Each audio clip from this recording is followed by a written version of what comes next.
करोड़पति अपनी मंगेतर को वेदी पर छोड़ देता है, लेकिन वर्षों बाद उसे पता चलता है कि वह 4 बच्चों को पाल रही है और उन पर दावा करने की कोशिश करता है, लेकिन उसकी अप्रत्याशित प्रतिक्रिया से स्तब्ध रह जाता है।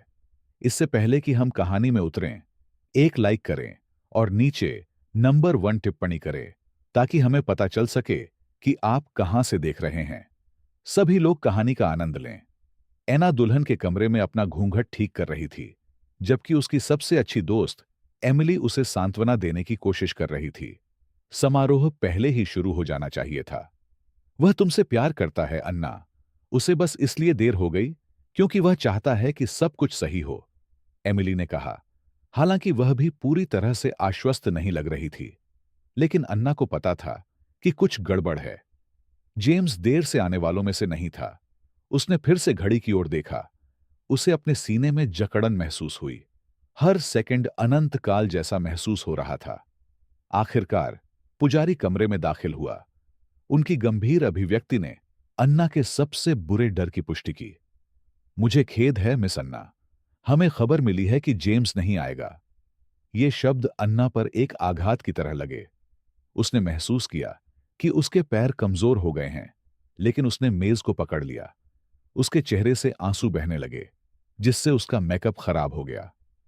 यह नहीं हो सकता, यह जरूर कोई गलती होगी, उसने कांपती आवाज में कहा। उत्तर की प्रतीक्षा किए बिना अन्ना चर्च से बाहर भाग गई।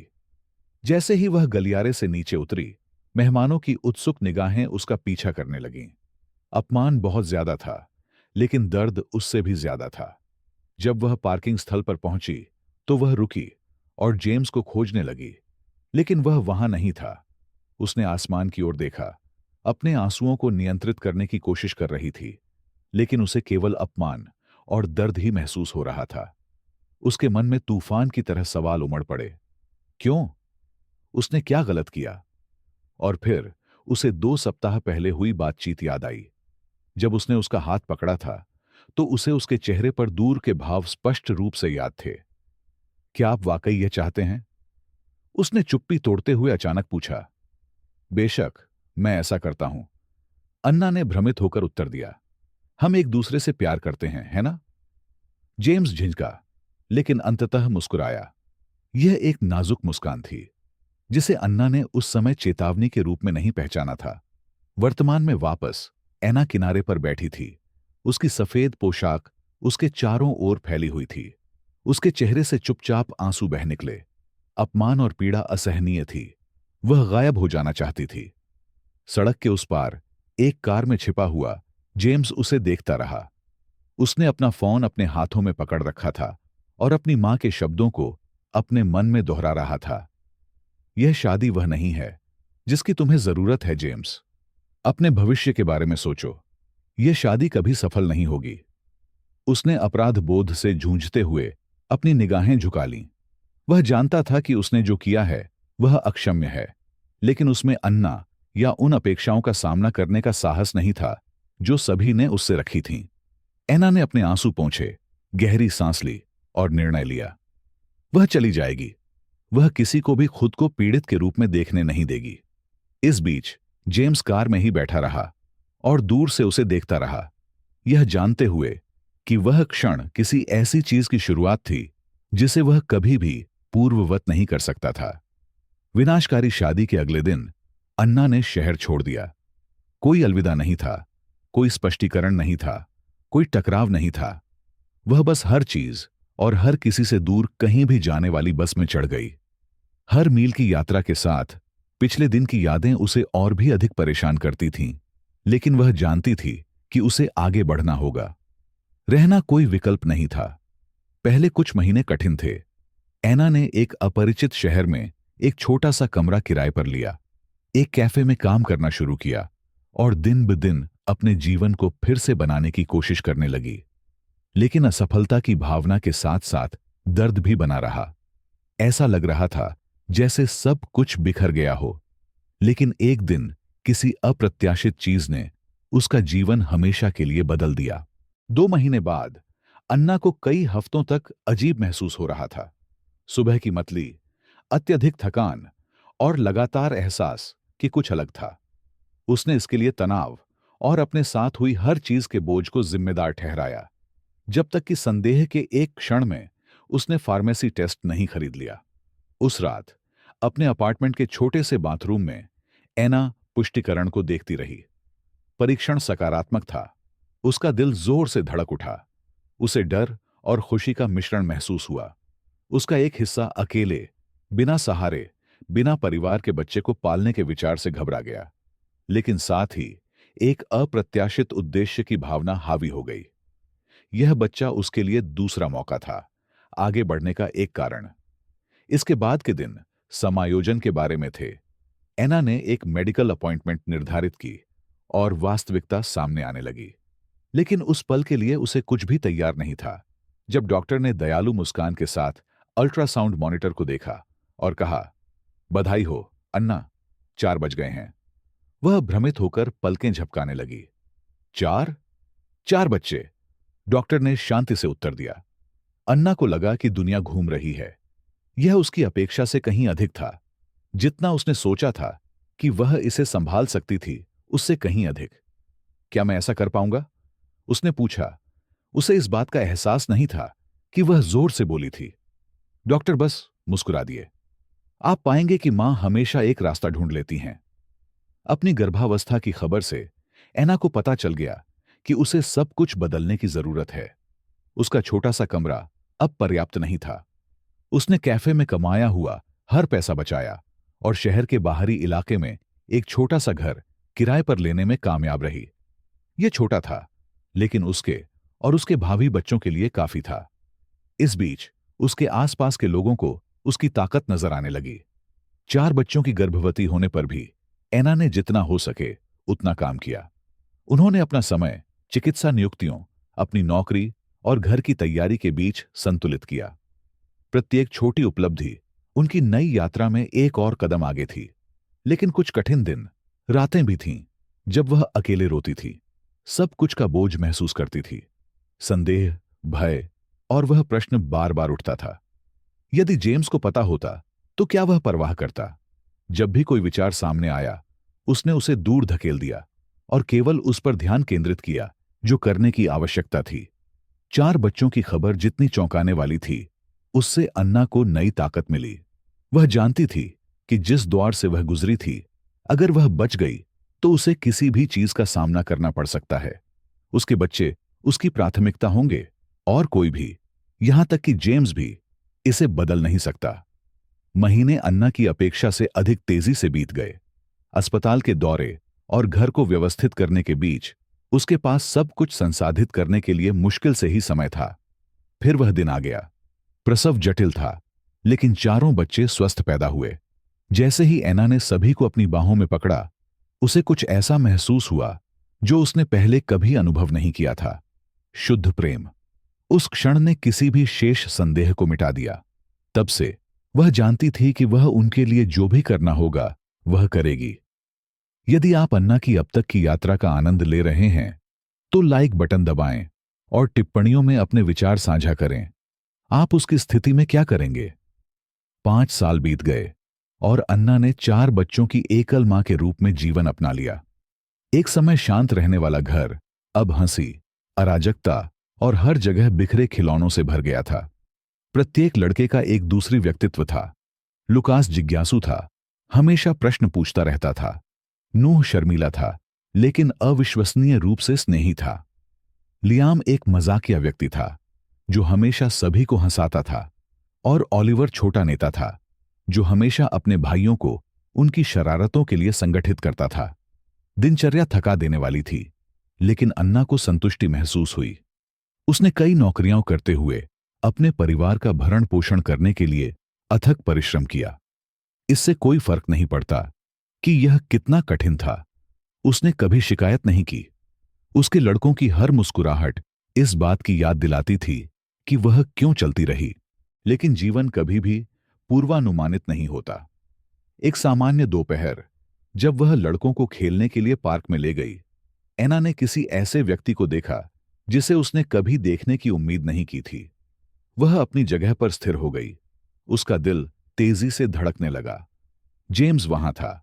वह एक बेंच पर बैठा था, किसी से बात कर रहा था, लेकिन जब उसकी नजर अन्ना से मिली तो उसकी अभिव्यक्ति बदल गई। उसने पास में खेल रहे 4 लड़कों पर नजर डाली और समानता से संदेह की कोई गुंजाइश नहीं बची। अन्ना को जिस पुनर्मिलन की आशंका थी वह हो गया। एना अपनी जगह पर स्थिर हो गई। उसकी नजरें जेम्स पर टिकी थीं, जबकि उसके बच्चे खेल के मैदान में मासूमियत से खेल रहे थे। वह केवल कुछ मीटर की दूरी पर था, लेकिन उसे यह अनंत काल जैसा लगा। ऐसा लग रहा था जैसे समय रुक गया हो। जेम्स सीधे उसे देख रहा था, लेकिन तुरंत उसकी नजर घास पर दौड़ रहे, हंसते हुए और स्लाइड की ओर दौड़ते लड़कों पर चली गई। उनसे उनकी समानता निर्विवाद थी। एना को अपने दिल की धड़कन महसूस हुई। इससे पहले कि जेम्स उसके पास आ सके, उसे वहां से निकलना पड़ा। अपना बैग पकड़कर और अपनी घबराहट छिपाने की कोशिश करते हुए उसने लड़कों को बुलाया। लुकास, नूह, लियाम, ऑलिवर, चलो चलते हैं, घर जाने का समय हो गया है, उसने कहा। उसकी आवाज सामान्य से थोड़ी तेज थी। बेशक लड़कों ने विरोध किया और खेलने के लिए और समय मांगा, लेकिन अन्ना का दृढ़ स्वर उन्हें समझाने के लिए काफी था। वे पार्क में इधर उधर बिखरे हुए अपने खिलौने इकट्ठा करने लगे, क्योंकि अन्ना ने उनसे जल्दी करने का आग्रह किया। लेकिन इससे पहले कि वह एक और कदम उठा पाती, उसने अपने पीछे एक दृढ़ आवाज सुनी। अन्ना! वह ठिठक गई। परिचित और अनिश्चितता से भरी उस आवाज ने उसके पेट में हलचल पैदा कर दी। धीरे धीरे वह जेम्स की तीव्र दृष्टि का सामना करते हुए पीछे मुड़ी। वह स्पष्ट रूप से भ्रमित लग रहा था, लेकिन उसकी अभिव्यक्ति में कुछ और था, आश्चर्य और अविश्वास का मिश्रण। जेम्स! वह बुदबुदाया, उदासीन दिखने की कोशिश कर रही थी, लेकिन बुरी तरह असफल रही। क्या वे आपके बच्चे हैं? उसने लड़कों की ओर इशारा किया, जो अभी भी अपने खिलौनों में व्यस्त थे। एना झिझकी, उसका चेहरा गर्म हो गया। वह जानती थी कि वह इस बातचीत को हमेशा के लिए टाल नहीं सकती। हां, वे मेरे बच्चे हैं, उसने अपनी आवाज को स्थिर रखने की कोशिश करते हुए उत्तर दिया। जेम्स एक कदम और करीब आया। उसकी आंखें उसके और बच्चों के बीच घूम रही थीं। ऐसा प्रतीत हुआ कि वह जानकारी को धीरे धीरे संसाधित कर रहा था। वे कितने साल के हैं? उसने पूछा, हालांकि उत्तर पहले से ही स्पष्ट था। एना ने शांत रहने की कोशिश करते हुए अपने होंठ काटे। 5। जेम्स की अभिव्यक्ति बदल गई। ऐसा लगा जैसे उसके पेट में मुक्का मार दिया गया हो। उसने कुछ कहने के लिए अपना मुंह खोला, लेकिन फिर से बंद कर लिया। फिर भी स्थिति को समझने की कोशिश कर रहा था। क्या वे मेरे हैं? प्रश्न फुसफुसाहट के रूप में सामने आया। एना को अपने पैरों तले जमीन खिसकती महसूस हुई। वह वर्षों से इस पल के लिए मानसिक रूप से तैयार थी, लेकिन अब जब यह आ गया है तो उसे नहीं पता कि क्या कहना है। उसने सीधा सादा रहने का फैसला किया। हां, जेम्स, वे तुम्हारे हैं। उसके बाद जो सन्नाटा था वह लगभग असहनीय था। जेम्स ने अपने बालों में हाथ फिराया। एक घबराया हुआ इशारा एना को अच्छी तरह याद था। उसने पीछे मुड़कर उन लड़कों की ओर देखा जो अब उत्सुकता से उसे देख रहे थे, यह महसूस करते हुए कि कुछ हो रहा है। तुमने मुझे क्यों नहीं बताया? उसने पूछा। उसका लहजा अब भारी हो गया, क्रोध और चोट का मिश्रण। तुमने मुझे छोड़ दिया जेम्स, एना ने खुद को बचाने की कोशिश में अपनी बाहों को पार करते हुए कहा। आप बिना कोई स्पष्टीकरण दिए चले गए। मैं अकेली थी, अपमानित थी और गर्भवती थी। आपने मुझसे क्या करने की अपेक्षा की थी?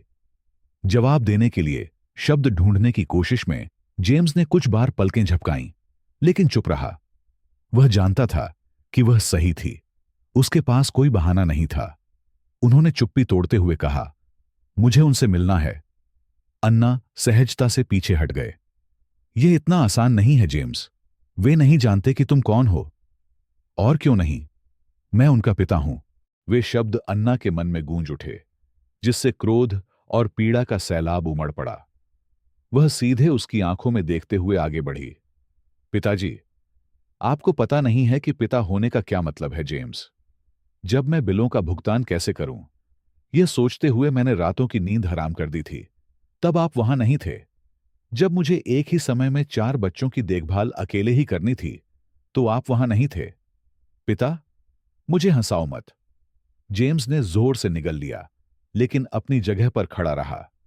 वह जानता था कि अन्ना सही था, लेकिन वह बातचीत को यहीं खत्म नहीं होने दे सकता था। मुझे पता है कि मैंने गलती की है, लेकिन इससे यह तथ्य नहीं बदल जाता कि वे भी मेरे बच्चे हैं। मुझे उन्हें जानने का अधिकार है, अन्ना।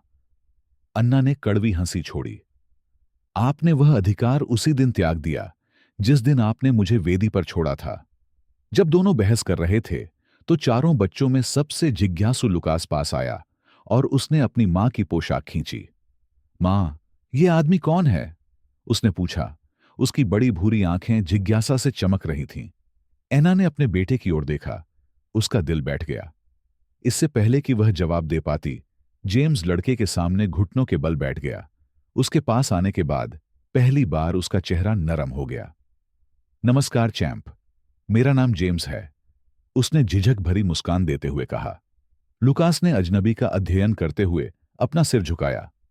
क्या आप मेरी मां को जानते हैं? जेम्स हल्के से मुस्कुराया और जवाब देने से पहले एना की ओर देखा। हां, मैं जानता हूं।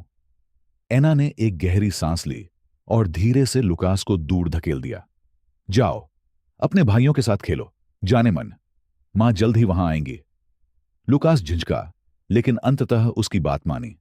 एना वापस जेम्स की ओर मुड़ी। उसकी कठोर अभिव्यक्ति लौट आई। आप सिर्फ दिखावा नहीं कर सकते और उम्मीद नहीं कर सकते कि सब कुछ सुलझ जाएगा। यह इस तरह काम नहीं करता है। जेम्स ने सिर हिलाया। मैं अभी सब कुछ ठीक करने के लिए नहीं कह रहा हूं, लेकिन मैं दूर नहीं जा रहा हूं, अन्ना। इस बार नहीं। अन्ना को घबराहट की लहर महसूस हुई। वह जानती थी कि जेम्स उस तरह का आदमी नहीं है जो आसानी से हार मान लेता है। उस दिन के बाद अन्ना लड़कों के साथ घर लौट आई। उसका दिल भारी था। जैसे ही उसने उन्हें बिस्तर पर लिटाया, वह यह सोचना बंद नहीं कर सकी कि आगे क्या होगा। जितना वह अपने बच्चों की रक्षा करना चाहती थी, वह जानती थी कि अब जेम्स को दूर रखना असंभव होगा, क्योंकि वह सच्चाई जानता था। पूरे शहर में जेम्स अपने आलीशान अपार्टमेंट में बैठा खिड़की से बाहर देख रहा था। उसने लड़कों के बारे में, अन्ना के बारे में और इस बारे में सोचा कि अगर उसने वर्षों पहले कोई और विकल्प चुना होता तो चीजें कैसे भिन्न हो सकती थीं। लंबे समय में पहली बार उन्हें चीजों को सही करने की जरूरत महसूस हुई। आप क्या सोचते हैं? क्या अन्ना को जेम्स को अपने बच्चों को जानने का मौका देना चाहिए? एक लाइक करें और नीचे टिप्पणी में अपनी राय साझा करें। एना को जेम्स के साथ अप्रत्याशित पुनर्मिलन से उबरने का समय ही नहीं मिला था, जब कुछ ही दिनों बाद उसके दरवाजे पर दस्तक हुई। उसने उसे खोला और वह फिर वहीं था। इस बार वह और भी अधिक दृढ़ दिखे। उनकी अभिव्यक्ति में अफसोस और संकल्प का मिश्रण था। अन्ना, हमें बात करने की जरूरत है, उन्होंने स्पष्ट रूप से कहा। हमारे पास बात करने के लिए कुछ नहीं है, जेम्स, उसने अपनी बाहों को पार करते हुए उत्तर दिया। जब तक हम ऐसा नहीं कर लेते, मैं नहीं जाऊंगा। उनके बीच तनाव स्पष्ट था और एना जानती थी कि वह बातचीत को हमेशा के लिए टाल नहीं सकती। इससे पहले कि वह दरवाजा बंद कर पाती, लुकास दालान में दिखाई दिया और उत्सुकता से देख रहा था। मां, यह पार्क का आदमी है। एना ने अपने बेटे को देखकर मुस्कुराने की कोशिश की, लेकिन जेम्स ने उस पल का फायदा उठा लिया। नमस्कार चैंप, उसने लुकास की ऊंचाई पर घुटने टेकते हुए कहा। मेरा नाम जेम्स है। लुकास ने उत्सुकतावश अपना सिर झुकाया, लेकिन अन्ना ने तुरंत हस्तक्षेप किया। लुकास, अपने कमरे में वापस जाओ, जाने मन। मां जल्द ही वहां होंगी, उसने दृढ़ता से कहा। एक बार जब लुकास चला गया तो वह जेम्स की ओर मुड़ी। उसकी जलन स्पष्ट थी। आप यहां आकर उनसे बात नहीं कर सकते, जेम्स। अन्ना, वे मेरे बच्चे हैं, मुझे उन्हें जानने का अधिकार है, उन्होंने स्थिर स्वर में उत्तर दिया। सही, उसने कड़वी हंसी छोड़ी। जब आपने मुझे वेदी पर छोड़ दिया था, तो आपने वह अधिकार छोड़ दिया था। मैंने इन लड़कों को अपने दम पर पाला है। आप नहीं जानते कि नींद खोना, उनके लिए सब कुछ बलिदान करना क्या होता है। और अब आप सोचते हैं कि आप ऐसा दिखा सकते हैं जैसे कुछ हुआ ही नहीं। जेम्स ने गहरी सांस ली और स्पष्ट रूप से अपना संयम बनाए रखने की कोशिश कर रहा था। वह जानता था कि अन्ना कई मायनों में सही था, लेकिन वह यह भी जानता था कि वह उससे दूर नहीं जा सकता। मुझे पता है कि मैंने गलती की है। मैंने जो किया उसे मैं सही ठहराने की कोशिश नहीं कर रहा हूं, लेकिन यह इस तथ्य को नहीं बदलेगा कि वे भी मेरे बच्चे हैं। अन्ना का हृदय पसीज गया। वह उन्हें हर चीज से बचाना चाहती थी, लेकिन वह यह भी जानती थी कि जेम्स उस तरह का आदमी नहीं है जो आसानी से पीछे हट जाएगा। तुम क्या चाहते हो जेम्स? उसने थक कर पूछा। मैं उन्हें जानना चाहता हूं, उनके साथ समय बिताना चाहता हूं। क्या यह पूछना बहुत ज्यादा है? उसने सच्चे इरादे से उसकी ओर देखा। यह बहुत ज्यादा है। वे यह भी नहीं जानते कि आप कौन हैं, और मैं आपको उनके जीवन में बाधा नहीं डालने दूंगी। उसने दृढ़ता से उत्तर दिया। जेम्स एक क्षण के लिए चुप रहा। फिर उसने वही कहा जिसका अन्ना को सबसे अधिक डर था। अगर आप मुझे यह मौका नहीं देंगे तो मैं इसे अदालत में ले जाऊंगा।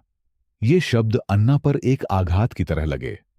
अन्ना के छोटे से घर से जेम्स के जाने के बाद जो सन्नाटा था वह लगभग बहरा कर देने वाला था। उसने यह स्पष्ट कर दिया था कि यदि वह उसे लड़कों के जीवन का हिस्सा नहीं बनने देगी तो वह उसके लिए उपलब्ध हर कानूनी संसाधन का उपयोग करेगा। एना ने शांत रहने की कोशिश की, लेकिन वह जानती थी कि जो आने वाला है वह एक कठिन लड़ाई होगी। कुछ दिनों बाद समन आया। जेम्स ने संयुक्त हिरासत के लिए मुकदमा दायर किया था। एना को अपने पैरों तले जमीन खिसकती महसूस हुई। उनकी पहली प्रतिक्रिया नाराजगी थी। वह 5 साल से अनुपस्थित था और अब वह माता पिता का अधिकार चाहता है। इससे उसे कोई मतलब नहीं था। हताश होकर अन्ना ने मदद मांगी। वह जिस पहले व्यक्ति के पास गई वह सोफी थी, जो उसकी लंबे समय से दोस्त और एक अनुभवी वकील थी। अन्ना की छोटी रसोई में बैठकर उन्होंने उसके विकल्पों पर चर्चा की। अन्ना, हमें यथार्थवादी होने की जरूरत है। उसके पास पैसा, संसाधन और एक शक्तिशाली कानूनी टीम है, लेकिन आपके पास कुछ ऐसा है जो उसके पास नहीं है। समर्पण का इतिहास। आप हर दिन लड़कों के लिए वहां रहे हैं। सोफी ने समन दस्तावेज की समीक्षा करते हुए कहा। और यदि यह पर्याप्त नहीं है तो क्या होगा? एना ने कांपते हाथों से कॉफी का कप पकड़ते हुए पूछा। यह होगा, हमारे पास जो कुछ भी है हम उससे लड़ेंगे। पहला कदम अपनी सुरक्षा तैयार करना है। हम साक्ष्य, गवाही, जो कुछ भी यह दिखाने के लिए आवश्यक होगा, इकट्ठा करेंगे कि आप उनकी देखभाल करने के लिए सबसे अच्छे व्यक्ति हैं। एना ने सिर हिलाया, लेकिन आसन्न लड़ाई का बोझ अभी भी उस पर भारी पड़ रहा था। वह जानती थी कि उसे हर कीमत पर अपने बच्चों की रक्षा करनी है। जब प्रारंभिक सुनवाई हुई तो अन्ना सोफी को अपने साथ लेकर अदालत कक्ष में दाखिल हुई। दूसरी तरफ जेम्स अपने वकील और अपनी मंगेतर मार्गरेट के साथ खड़ा था, जिससे वह आश्चर्यचकित रह गई। उसे देखते ही एना के मन में क्रोध की लहर दौड़ गई। मार्गरेट बिल्कुल सहज लग रही थी, मानो यह कोई अन्य सामाजिक कार्यक्रम हो। जेम्स के वकील ने दलीलें शुरू कीं। उन्होंने इस बात पर जोर दिया कि जेम्स के पास लड़कों को बेहतर जीवन प्रदान करने के लिए संसाधन थे, गुणवत्तापूर्ण शिक्षा, वित्तीय स्थिरता और एक सुरक्षित वातावरण। जैसे ही वह बोला, एना को अपनी छाती में जकड़न महसूस हुई। शब्दों को परिष्कृत और अच्छी तरह से अभ्यास किया गया था, लेकिन वह जानती थी कि वास्तविकता उनके दावे से बहुत दूर थी। जब सोफी की बारी आई तो वह आत्मविश्वास से बोली, आपका सम्मान। मेरे मुवक्किल ने अपना जीवन अपने बच्चों के लिए समर्पित कर दिया है। उसने उन कठिनाइयों का सामना करते हुए खुद ही उनका पालन पोषण किया, जिन्हें सहन करने के लिए अधिकांश लोगों को संघर्ष करना पड़ेगा। श्री जेम्स के पास वित्तीय साधन हो सकते हैं, लेकिन मिस अन्ना के पास कहीं अधिक मूल्यवान चीज है। वर्षों के प्यार, त्याग और अटूट समर्पण के माध्यम से बनाया गया एक भावनात्मक बंधन। न्यायाधीश ने दोनों पक्षों की बात ध्यान से सुनी और सुनवाई के बाद निर्णय लिया कि किसी निर्णय पर पहुंचने से पहले और जांच की आवश्यकता है। उन्होंने एक सामाजिक कार्यकर्ता को अन्ना और जेम्स दोनों के घरों में जाकर रहने की स्थिति का मूल्यांकन करने का आदेश दिया। सुनवाई के बाद जेम्स दालान में अन्ना के पास पहुंचा। वह थके हुए लेकिन दृढ़ निश्चयी लग रहे थे। मैं लड़कों को तुमसे दूर नहीं करना चाहता अन्ना, मैं बस उनके जीवन का हिस्सा बनना चाहता हूं, उन्होंने शांति से कहा। आप ऐसा अभी कह रहे हैं, लेकिन इसे अदालत में ले जाना आपका विचार था। यह किसी ऐसे व्यक्ति की कार्रवाई नहीं है जो शांति से चीजों को हल करना चाहता है, उसने जवाब दिया। उसका गुस्सा मुश्किल से छिपा। मार्गरेट उसके कंधे पर हाथ रखकर उसके पीछे आई। मार्गरेट ने ठंडी मुस्कान के साथ कहा, हम बस यह सुनिश्चित करने की कोशिश कर रहे हैं कि लड़कों को वह मिले जिसके वे हकदार हैं। अन्ना का खून खौल उठा। वे जिस चीज के हकदार हैं वह है स्थिरता और प्यार, जो चीजें मैंने उन्हें हमेशा दी हैं। मुझे आपसे सलाह की जरूरत नहीं है, मार्गरेट। प्रतिक्रिया की प्रतीक्षा किए बिना एना मुड़ी और चली गई, इस डूबती भावना को नजरअंदाज करने की पूरी कोशिश की कि यह लड़ाई अब भी खत्म नहीं हुई है। यदि आपको लगता है कि अन्ना की लड़ाई प्रेरणादायक है, तो हमें उनकी ताकत के प्रति अपना समर्थन दिखाने के लिए एक लाइक और नंबर 1 टिप्पणी दें। इसके बाद के दिनों में तनाव बढ़ता गया। मार्गरेट की उपस्थिति और अधिक दखल देने वाली हो गई। सबसे पहले वह लड़कों के स्कूल के कार्यक्रमों में दिखाई देने लगी। हमेशा साफ सुथरे कपड़े पहनती थी, अन्य माता पिता को देखकर मुस्कुराती थी और शिक्षकों से दोस्ती करने की कोशिश करती थी। फिर अफवाहें फैलने लगीं कि अन्ना एक लापरवाह मां थी। यह स्पष्ट रूप से मार्गरेट द्वारा फैलाई गई कहानी थी। आइए उन लोगों के साथ थोड़ा मजा करें जो केवल टिप्पणियां पढ़ते हैं। टिप्पणियों में पिज्जा टाइप करें। केवल वही लोग समझ पाएंगे जो यहां तक पहुंचे हैं। अब चलिए कहानी जारी रखते हैं। जब ये अफवाहें मीडिया तक पहुंची तो स्थिति और खराब हो गई। लेख छपने लगे जिसमें जेम्स को एक समर्पित पिता के रूप में चित्रित किया गया, जो खोए हुए समय की भरपाई करने की कोशिश कर रहा है, और अन्ना को एक असहयोगी मां के रूप में चित्रित किया गया है, जो पालन पोषण की जिम्मेदारियों को साझा करने से इनकार कर रही है। अन्ना को जनता के फैसले का दंश महसूस हुआ, लेकिन उन्होंने हार मानने से इनकार कर दिया। हालांकि सोफी ने देखा कि मार्गरेट का हस्तक्षेप साधारण गपशप से परे था। एना से बातचीत के दौरान उसने अपना संदेह साझा किया। सोफी ने कहा, मार्गरेट सिर्फ उसकी मदद करने की कोशिश नहीं कर रही है, उसे इससे कुछ हासिल करना है। जेम्स इसे नहीं देख सकता है, लेकिन वह यह सुनिश्चित करने के लिए स्थिति में हेरफेर कर रही है कि आप लड़कों को खो दें। क्या आपको लगता है कि वह इससे अधिक चाहती है? अन्ना ने आश्चर्य से पूछा। मुझे यकीन है, अगर वह आपको तस्वीर से बाहर कर सकती है, तो वह जेम्स को पूरी तरह से अपने नियंत्रण में कर लेगी। यह प्यार से ज्यादा ताकत के बारे में है, सोफी ने पुष्टि की। एना जानती थी कि सोफी सही थी। मार्गरेट खतरनाक थी और उसे कम आंकना एक गलती होगी। सामाजिक कार्यकर्ता का दौरा एक और तनावपूर्ण क्षण था।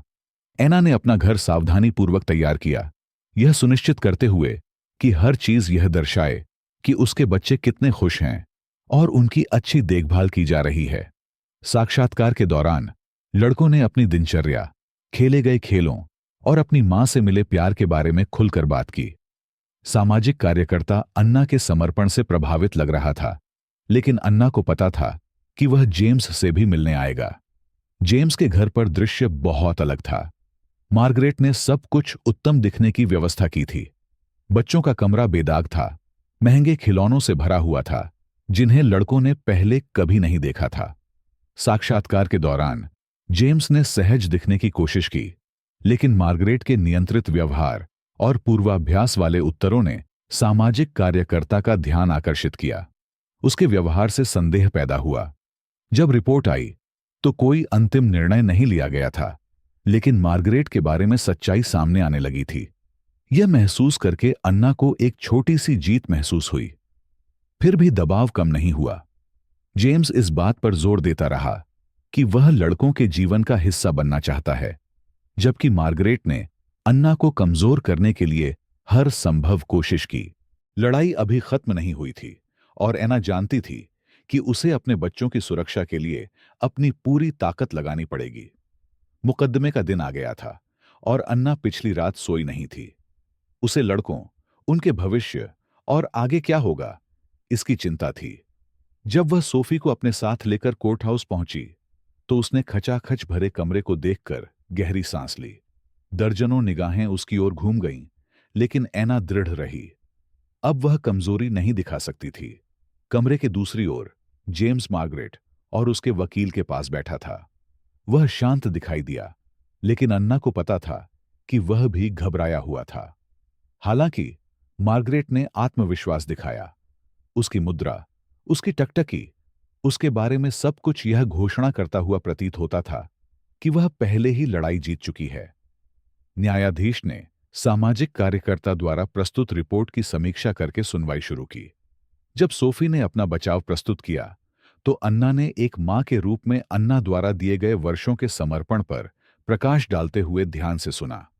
यह बलिदान और बिना शर्त प्यार की कहानी थी, जिसे अन्ना अपनी सबसे गहरी सच्चाई के रूप में जानती थी।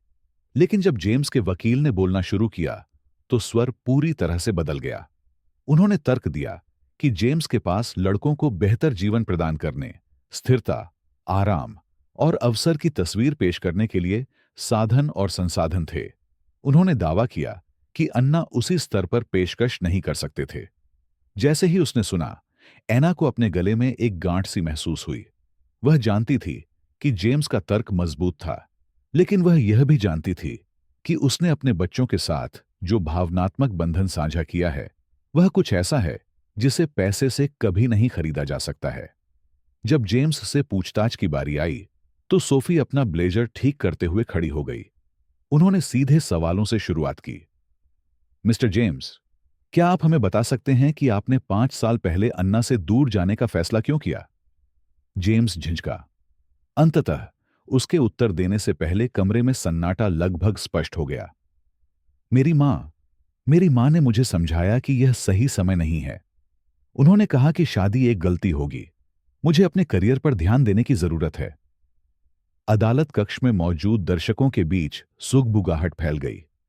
एना को लगा कि उसका चेहरा गुस्से से लाल हो गया है। जेम्स के शब्दों ने उसकी पुष्टि कर दी, जिसका उसे डर था।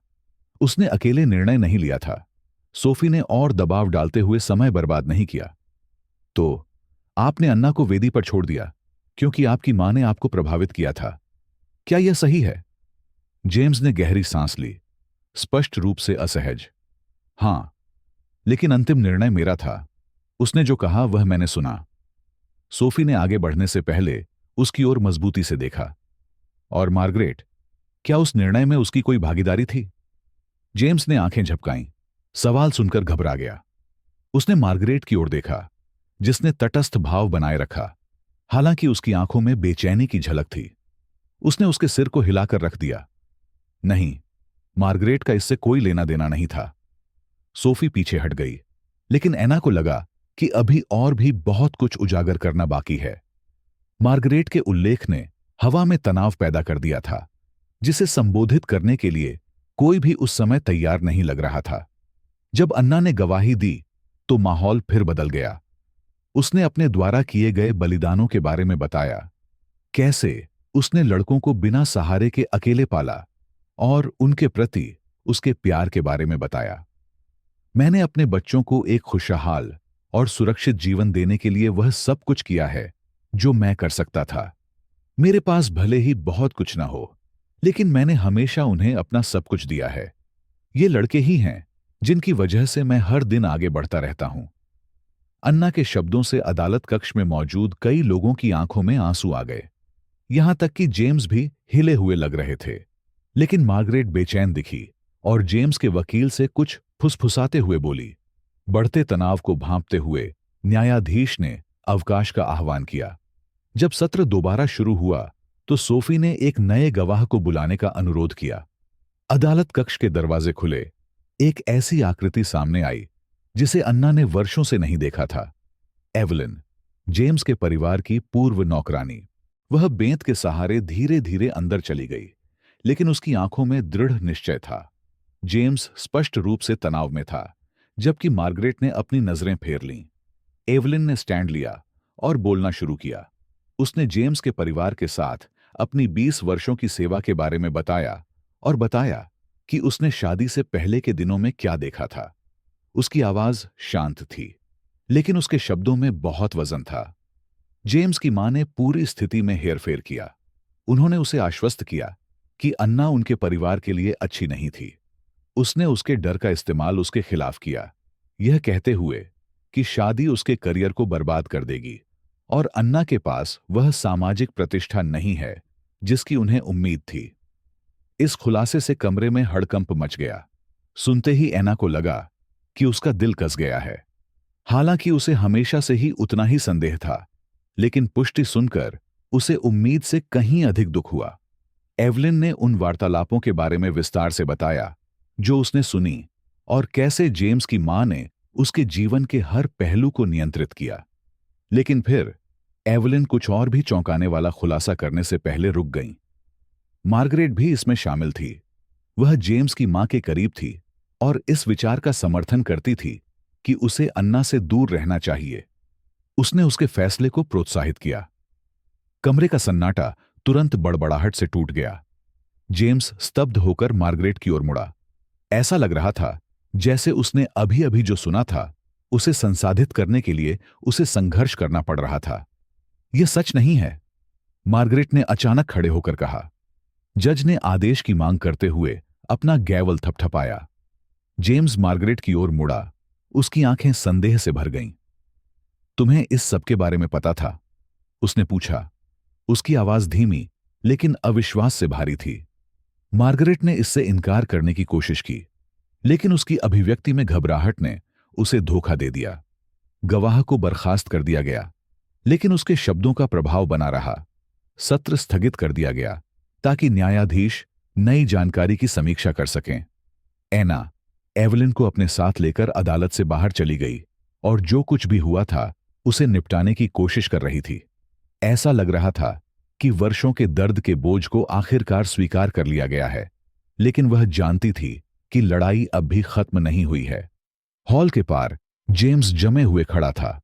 वह खोया हुआ लग रहा था, मानो उसके नीचे से जमीन खिसक गई हो। मार्गरेट ने उसे दूर खींचने की कोशिश की, लेकिन उसने उसे दूर कर दिया। स्पष्ट रूप से हिल गया।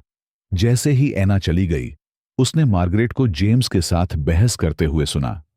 शब्द दबे हुए थे, लेकिन वह बता सकती थी कि उनके बीच चीजें टूट रही थीं। सच्चाई सामने आने से राहत मिलने के बावजूद अन्ना को पता था कि लड़ाई अब भी जीती नहीं जा सकती। क्या आपको लगता है कि सच्चाई जानने के बाद जेम्स बदल जाएगा? लाइक बटन दबाएं और नीचे टिप्पणी में अपनी भविष्यवाणियां साझा करें। कोर्ट में उथल पुथल के बाद चीजें बदलने लगीं। जेम्स अलग था और अन्ना इसे नजरअंदाज नहीं कर सकती थी। वह नियमित रूप से पर्यवेक्षित द्वारों पर आने लगा और हमेशा लड़कों के लिए कुछ न कुछ विशेष लेकर आता था। यह हमेशा महंगे खिलौने नहीं थे, बल्कि विचारशील वस्तुएं थीं जो वास्तविक प्रयास दिखाती थीं। एक किताब लुकास को पसंद थी, लियाम के लिए एक सॉकर बॉल, नूह के लिए रंगीन पेंसिलें और एक पहेली जिसने ओलिवर को आकर्षित किया। सबसे पहले लड़के सतर्क थे, लेकिन जेम्स के धैर्य ने वास्तविक संबंध का मार्ग प्रशस्त करना शुरू कर दिया। वह उनकी बातें सुनता था, उनके खेल में शामिल होता था और यहां तक कि पहेलियां बनाने या चित्र बनाने में मदद करने के लिए फर्श पर भी बैठ जाता था। ऐना दूर से देखती रही, हमेशा सतर्क रहती थी, लेकिन वह इस बात से इनकार नहीं कर सकती थी कि लड़कों की हंसी सच्ची और बेपरवाह थी। एक दोपहर जेम्स लड़कों को पतंग उड़ाना सिखाने के लिए एक पतंग लेकर आया। अन्ना और करीब से देखने से खुद को नहीं रोक सकीं। हवा एकदम सही थी और जब जेम्स उनका उत्साह बढ़ा रहा था तो लड़के पतंग को हवा में रखने की कोशिश करते हुए पार्क में दौड़ रहे थे। लियाम हमेशा सबसे अधिक प्रतिस्पर्धी इसे सबसे लंबे समय तक उड़ने में कामयाब रहा और खुशी से चिल्लाया। जेम्स ने उसे उत्साहपूर्वक गले लगाया और ऐना ने कुछ ऐसा देखा जिसके बारे में उसने कभी नहीं सोचा था कि वह इसका गवाह बनेगी। जेम्स वास्तव में खुश लग रहा था। जैसे जैसे सप्ताह बीतते गए, ऐना ने देखा कि जेम्स के प्रयास क्षणभंगुर नहीं थे। उन्होंने लड़कों के दैनिक जीवन में रुचि लेना शुरू कर दिया। उनकी कक्षाओं, दोस्तों और यहां तक कि उनके छोटे संघर्षों के बारे में भी पूछा। वह नूह को एक कला कक्षा में ले गया, ओलिवर को प्रोत्साहित किया क्योंकि उसने मुश्किल नए शब्दों में महारत हासिल कर ली थी, और गणित के खेल में लुकास की प्रगति का जश्न मनाया। ये क्षण भव्य नहीं थे, लेकिन उन्होंने दिखाया कि जेम्स वास्तव में मौजूद थे। इसके बावजूद अन्ना सतर्क रहे। वह जानती थी कि जेम्स कितना भी प्रतिबद्ध क्यों न लगे, निराशाओं का एक इतिहास था जिसे नजरअंदाज नहीं किया जा सकता था। फिर भी परिवर्तन पर ध्यान न देना असंभव था। एक शाम रात के खाने के बाद रसोई की सफाई करते समय जेम्स उसके पास आया और चुपचाप उसकी मदद करने लगा। जब वह आखिरकार बोला तो उसकी आवाज धीमी थी, लगभग फुसफुसाहट जैसी। मुझे उनके जीवन का हिस्सा बनने देने के लिए धन्यवाद अन्ना। मुझे पता है कि यह मेरे लायक से कहीं अधिक है। ऐना हाथ में प्लेट पकड़कर एक पल के लिए रुकी। वह कुछ व्यंग्यात्मक कहना चाहती थी, उसे याद दिलाने के लिए कि अभी भी बहुत कुछ करना बाकी है। लेकिन जब उसने उसकी ओर देखा तो उसे ईमानदारी दिखाई दी। वह उतना आत्मविश्वासी, अहंकारी जेम्स नहीं था जिसे वह पहले जानती थी। वह एक ऐसा व्यक्ति था जो सही काम करने की कोशिश कर रहा था, भले ही बहुत देर हो चुकी हो। वे खुश हैं, यही मायने रखता है, उसने सिंक की ओर वापस मुड़ते हुए जवाब दिया। लेकिन अंदर ही अंदर वह जानती थी कि अपने बच्चों को मुस्कुराते हुए देखकर वह भी खुश थी। जैसे जैसे समय बीतता गया, जेम्स की उपस्थिति लड़कों के लिए स्वाभाविक हो गई। लुकास पहले व्यक्ति थे जिन्होंने एक खेल के दौरान उन्हें अनायास ही डैडी कहा था। जेम्स ठिठक गया, स्पष्ट रूप से हिल गया, लेकिन उसने इसे कोई बड़ा मुद्दा नहीं बनाया। वह बस मुस्कुराए और उनके साथ गेंद खेलना जारी रखा। जल्द ही अन्य लोगों ने लुकास का अनुसरण किया और अन्ना को एहसास हुआ कि कुछ वास्तविक हो रहा था। इस बढ़ते बंधन के बावजूद भी अन्ना ने अपनी स्वतंत्रता नहीं खोई। वह अकेले ही लड़कों की देखभाल करती रही और यह सुनिश्चित किया कि उनकी मां के रूप में उनकी भूमिका का सम्मान किया जाए। उसे यह देखकर आश्चर्य हुआ कि जेम्स इस बात को समझता था और उसने कभी भी उसके द्वारा निर्धारित सीमाओं का उल्लंघन नहीं किया। उन्होंने मदद की, लेकिन कभी हस्तक्षेप नहीं किया। एक विशेष रूप से शांतिपूर्ण शाम जेम्स एक फोटो एल्बम लाया। उन्होंने इसे अन्ना को सौंप दिया, यह समझाते हुए कि इसमें उनके बचपन के कुछ पल हैं जिन्हें वह लड़कों के साथ साझा करना चाहते हैं। जैसे ही जेम्स प्रत्येक तस्वीर के बारे में बता रहा था, एना ने एल्बम पलट दिया और लड़के ध्यान से सुन रहे थे। यह एक साधारण क्षण था, लेकिन इसने अन्ना को दिखाया कि जेम्स न केवल लड़कों के साथ बल्कि उसके साथ भी कोशिश कर रहा था। जबकि यह सब सामने आया, मार्गरेट ने नई गतिशीलता को स्वीकार करने से इनकार कर दिया। अदालत में खुलासे के बाद उसने जेम्स पर अपना प्रभाव खो दिया था और इससे वह क्रोधित हो गई थी। यह सिर्फ अस्वीकृति नहीं थी जो चुभती थी, यह सार्वजनिक अपमान था। वह जेम्स को अन्ना और लड़कों के साथ एक नया रिश्ता बनाते हुए नहीं देख सकती थी, जबकि उसे एक तरफ धकेल दिया गया था। मार्गरेट ने अपनी अगली चाल की योजना बनाना शुरू कर दिया। हफ्तों तक उसने पर्दे के पीछे से जानकारी इकट्ठा करके एक ऐसी योजना बनाई जो उनके बीच बनी नाजुक शांति को तोड़ देगी। उसके मन में एना हर चीज के लिए दोषी थी और लड़के बाधाएं थे जिन्हें जेम्स को वापस पाने के लिए खत्म करना था। जैसे ही एना और जेम्स ने दोस्ती के करीब कुछ बनाना शुरू किया और लड़के अपने पिता की उपस्थिति के आदी हो गए, मार्गरेट ने अपना कदम बढ़ाया। एक दिन अन्ना को एक अनजान नंबर से कॉल आया। दूसरी ओर से एक ठंडी आवाज ने कहा, आपको लगता है कि यह शांति कायम रहेगी? बस इंतजार करें और देखें कि क्या होने वाला है। अन्ना को ठीक ठीक पता था कि यह किसकी आवाज है। उसका दिल जोरों से धड़कने लगा, लेकिन उसने डर दिखाने से इनकार कर दिया। उसने बिना कोई जवाब दिए फोन रख दिया और लिविंग रूम में लौट आई, जहां लड़के जेम्स के साथ खेल रहे थे। वह जानती थी कि मार्गरेट आसानी से हार नहीं मानेगी, लेकिन इस बार अन्ना लड़ने के लिए तैयार थी।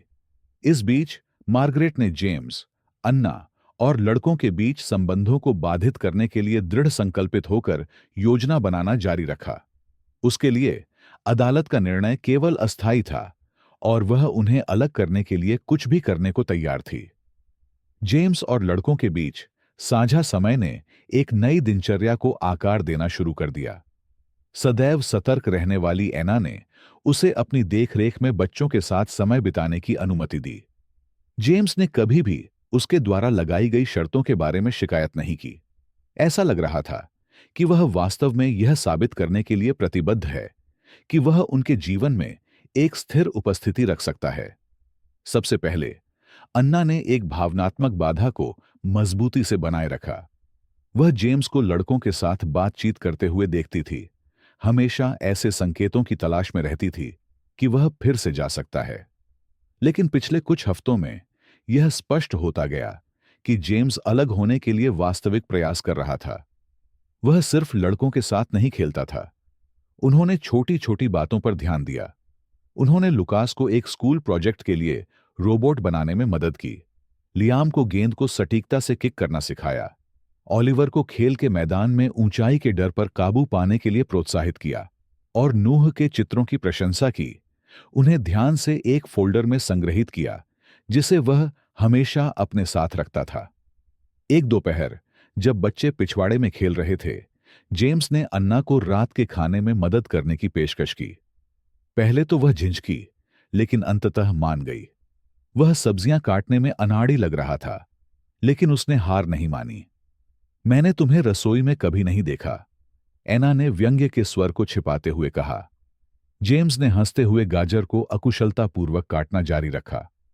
मैं जानता हूं, ईमानदारी से कहूं तो मुझे पहले कभी ऐसा नहीं करना पड़ा, लेकिन मुझे लगता है कि अब समय आ गया है कि मैं सीखूं, है ना? बर्तन हिलाने के लिए लौटने से पहले एना ने एक पल के लिए उसे देखा। उसमें कुछ अलग था, कुछ ऐसा जिसे वह नजरअंदाज नहीं कर सकती थी। चाहे वह अपनी सुरक्षा बनाए रखना चाहती थी, लेकिन वह इस बात से इनकार नहीं कर सकती थी कि लड़कों के प्रति उसके सरल हाव भाव और धैर्य ने उसके दृष्टिकोण को बदलना शुरू कर दिया था। उसी शाम जेम्स ने अपने साथ लाया हुआ गिटार निकालकर सभी को आश्चर्यचकित कर दिया। वह अपने आसपास इकट्ठे हुए लड़कों के साथ सोफे पर बैठ गया और खेलने लगा। नोट्स सरल लेकिन सटीक थे। उन्होंने एक बच्चों का गाना गाया जिससे लड़के हंसे, खासकर तब जब उन्होंने गाने के बोल आधे में ही बिगाड़ दिए। रसोई के दरवाजे पर खड़े होकर एना ने अपने आप को बावजूद मुस्कुराते हुए पाया। काफी समय हो गया था जब उसने अपने बच्चों को इतना तनाव मुक्त और खुश देखा था। कुछ ही हफ्तों में लड़के जेम्स के साथ इस तरह से जुड़ने लगे जिसकी एना को उम्मीद नहीं थी।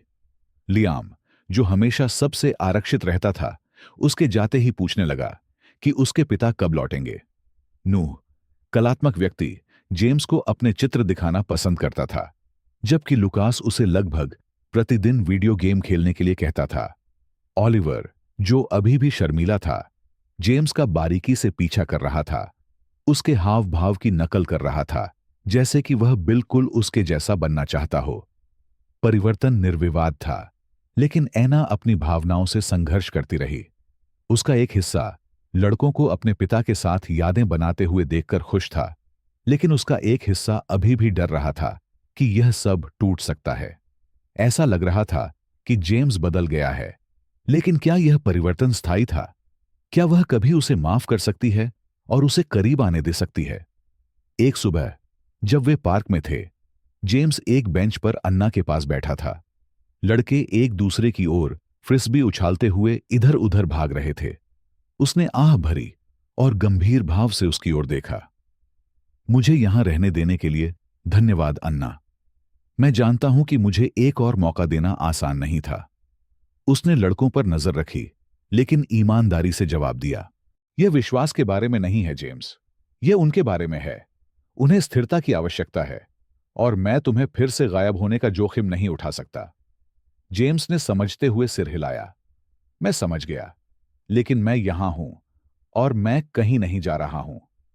जितना वह उस पर संदेह करना चाहती थी, एना को एहसास हुआ कि अब तक उसने लौटने के बाद से अपना हर वादा निभाया है। हो सकता है, बस हो सकता है, वह वास्तव में एक वर्तमान पिता होने के लिए प्रतिबद्ध हो। एक शाम लड़कों को सुलाते समय जेम्स अपने साथ लाया हुआ एक पुराना फोटो एल्बम हाथ में लेकर उनके कमरे के फर्श पर बैठ गया। बच्चे अपने पिता के बचपन के बारे में और अधिक जानने के लिए उत्सुक थे और वह साझा करने के लिए उत्सुक लग रहे थे। जब मैं बच्चा था, मुझे चीजें बनाना बहुत पसंद था, उन्होंने एल्बम पलटते हुए कहना शुरू किया। एक बार मेरे पिताजी ने मुझे एक खिलौना टूल बॉक्स दिया और मैंने पिछवाड़े में एक छोटा सा घर बनाने की कोशिश में कई सप्ताह बिताए। बेशक पहली बारिश के बाद यह ढह गया, लेकिन यह मेरे लिए अब तक का सबसे मजेदार अनुभव था। लड़के हंसे और लुकास ने पूछा, क्या आप हमारे साथ कुछ बना सकते हैं पिताजी? जेम्स मुस्कुराया, बेशक, हम अगले सप्ताहांत शुरू कर सकते हैं। जैसे जैसे उसने कहानियां साझा करना जारी रखा, एक विशेष स्मृति ने ऑलिवर का ध्यान खींचा। जेम्स ने एक इमारत के खिलौने के साथ अपनी एक तस्वीर दिखाई और ऑलिवर उस पर मोहित हो गया। उन्होंने खिलौना कैसे काम करता है, इसके बारे में सवाल पूछना शुरू किया और जेम्स ने धैर्यपूर्वक हर विवरण समझाया। दरवाजे से एना ने ऑलिवर की आंखों में चमक देखी और महसूस किया कि एक विशेष क्षण का भार पैदा हो रहा है। लड़कों के सो जाने के बाद एना लाइट बंद करने के लिए अंदर आई। जेम्स अभी भी फर्श पर बैठा था और पुरानी यादों वाली मुस्कान के साथ एल्बम को देख रहा था। इसके लिए धन्यवाद, उसने बिना ऊपर देखे कहा। वे मुझे कुछ ऐसा दे रहे हैं जिसके बारे में मुझे नहीं पता था कि मुझे इसकी जरूरत है। अन्ना ने तुरंत कोई प्रतिक्रिया नहीं दी। उसने बस सिर हिलाया और उसे वहीं छोड़कर कमरे से बाहर चली गई। फिर भी अंदर ही अंदर वह जानती थी कि उसके भीतर भी कुछ बदलाव हो रहा है। शायद यह उस चीज पर पुनर्विचार करने का समय था जिसे उसने असंभव समझा था, उसे माफ करना। अगली सुबह जेम्स लड़कों के साथ एक छोटा लकड़ी का खेलघर बनाने के लिए उपकरण और सामग्री लेकर पहुंचे। जब वे चारों एक साथ काम कर रहे थे तो पिछवाड़ा जल्द ही हंसी और हथौड़े की अजीब आवाज से भर गया। बरामदे से एना मुस्कुराए बिना नहीं रह सकी। यह महज एक परियोजना से कहीं अधिक था। यह किसी बड़ी चीज का प्रतीक था जो आकार ले रही थी।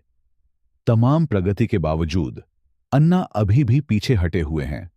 वह जानती थी कि मार्गरेट पूरी तरह से तस्वीर से बाहर नहीं है और जिस नाजुक शांति का निर्माण वे शुरू कर रहे थे उसे बाधित करने के लिए किसी भी क्षण कुछ हो सकता है। लेकिन अभी के लिए उसने वर्तमान का आनंद लेना चुना। उस रात जब लड़के सो गए, एना ने पिछले कुछ हफ्तों में हुए सभी बदलावों पर विचार किया। जेम्स अब वह आदमी नहीं रहा जिसे वह वर्षों पहले जानती थी। उसमें अभी भी खामियां थीं, लेकिन वह वास्तव में अपने बच्चों के जीवन का सक्रिय हिस्सा बनने के लिए प्रतिबद्ध था। शायद अब समय आ गया है कि अपनी सतर्कता कम से कम थोड़ी कम की जाए।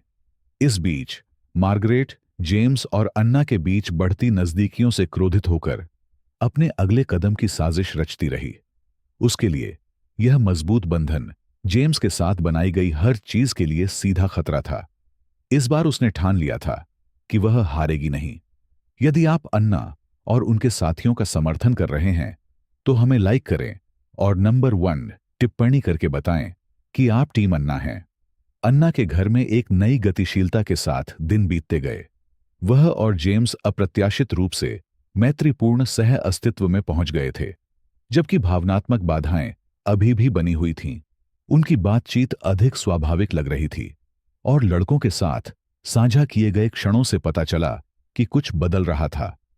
पहले के विपरीत जेम्स ने बिना किसी दबाव के वर्तमान व्यक्ति बनने के लिए धैर्य और वास्तविक प्रयास दिखाया। एक दोपहर जब एना दोपहर का भोजन तैयार कर रही थी, जेम्स एक लिफाफा लेकर रसोई में चला गया। अन्ना, क्या मैं आपसे एक पल के लिए बात कर सकता हूं? उसने उसकी ओर देखा, फिर भी सतर्क रही, लेकिन सिर हिलाया। उसने पहले तो बिना कुछ बोले लिफाफा काउंटर पर रख दिया। जब आखिरकार उसने ऐसा किया तो उसकी आवाज उसकी अपेक्षा से अधिक शांत थी। मुझे पता है कि मैंने अतीत में मदद करने से इनकार कर दिया है, लेकिन इस बार मामला अलग है। मैं चाहता हूं कि आप इसे स्वीकार करें, उसने लिफाफा उसकी ओर बढ़ाते हुए कहा। एना ने उसे खोला और अंदर एक चेक पाया। यह राशि काफी थी, जो लड़कों के महीनों के बिलों और खर्चों को कवर करने के लिए पर्याप्त थी। उसने तुरंत अपना सिर हिलाया। जेम्स, मुझे इसकी आवश्यकता नहीं है। मैं हमेशा उनकी देखभाल स्वयं करने में कामयाब रहा हूं और मैं ऐसा करता रहूंगा। उसने समर्पण की मुद्रा में अपने हाथ उठाए, लेकिन उसकी निगाहें स्थिर रहीं। मुझे पता है कि तुम ऐसा कर सकती हो अन्ना। मुझे पता है कि तुमने उन्हें सब कुछ देने के लिए कितनी मेहनत की है, लेकिन यह सिर्फ पैसे के बारे में नहीं है। यह मेरे बारे में है कि मैं वास्तव में उनके जीवन का हिस्सा बनूं। मैं नहीं चाहता कि यह तुम्हारे लिए बोझ बने। वह उसकी बातों पर विचार करते हुए एक पल के लिए चुप हो गई। जेम्स के पुराने संस्करण ने अहंकार पूर्वक पैसे की पेशकश की होगी, जैसे कि यह सभी समस्याओं का समाधान हो। लेकिन अब उसके बारे में कुछ अलग था। यह कृपालुता नहीं थी, यह विनम्रता थी। मैं इसके बारे में सोचूंगी, उसने अंततः उत्तर दिया। चेक को मोड़कर वापस लिफाफे में रख दिया। जेम्स ने बिना दबाव डाले उसकी प्रतिक्रिया स्वीकार कर ली, जिससे अन्ना आश्चर्यचकित रह गई। वह वास्तव में उसके द्वारा निर्धारित सीमाओं का सम्मान करना सीख रहा था। जैसे जैसे सप्ताह बीतते गए, जेम्स के प्रयास अधिकाधिक स्पष्ट होते गए। वह सिर्फ आर्थिक मदद नहीं कर रहा था, वह लड़कों के दैनिक जीवन में सक्रिय रूप से शामिल था। वह उन्हें स्कूल ले गया, होमवर्क में मदद की और यहां तक कि अन्ना से यह भी सीखा कि रोजमर्रा की जिंदगी के छोटे छोटे संकटों को कैसे संभालना है। नखरे या टूटे हुए खिलौने। ऐना के लिए किसी ऐसे व्यक्ति को देखना आश्चर्य की बात थी, जो पहले इतना दूर दिखता था और अब इतना व्यस्त है। एक शाम, एक लंबे दिन के बाद, जेम्स और अन्ना बरामदे पर बैठे थे, जबकि लड़के सो रहे थे। चंद्रमा ने धीरे से पिछवाड़े को रोशन किया, जहां लकड़ी के खेल के मैदान के निर्माण के उपकरण अभी भी बिखरे हुए थे।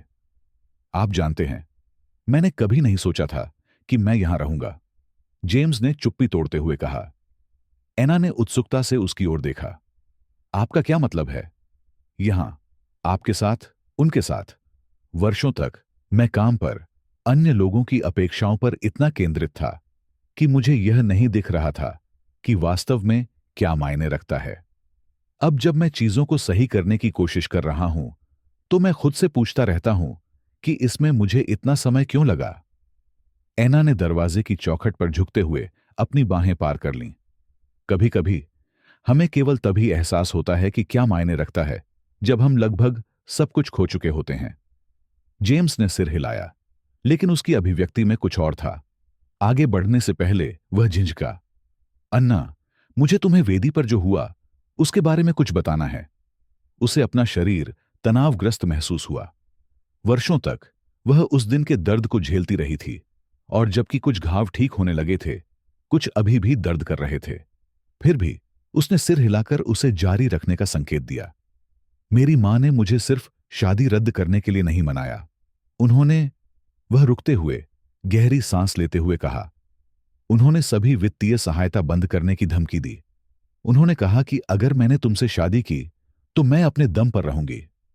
ऐना आश्चर्यचकित होकर पलकें झपकाने लगी। तो तुमने मुझे छोड़ दिया क्योंकि तुम्हें उसके पैसे खोने का डर था? यह सिर्फ पैसा नहीं था, उसने तुरंत जवाब दिया। यह सब कुछ था। उसने मेरे जीवन के हर पहलू को नियंत्रित किया। मैं कायर था, अन्ना। मैं इसका सामना नहीं करना चाहता था, इसलिए मैं भाग गया। मुझे पता है कि मैंने जो किया उसके लिए कोई भी बहाना नहीं है, लेकिन आप सच्चाई के हकदार हैं। अन्ना को क्रोध और समझ का मिश्रण महसूस हुआ।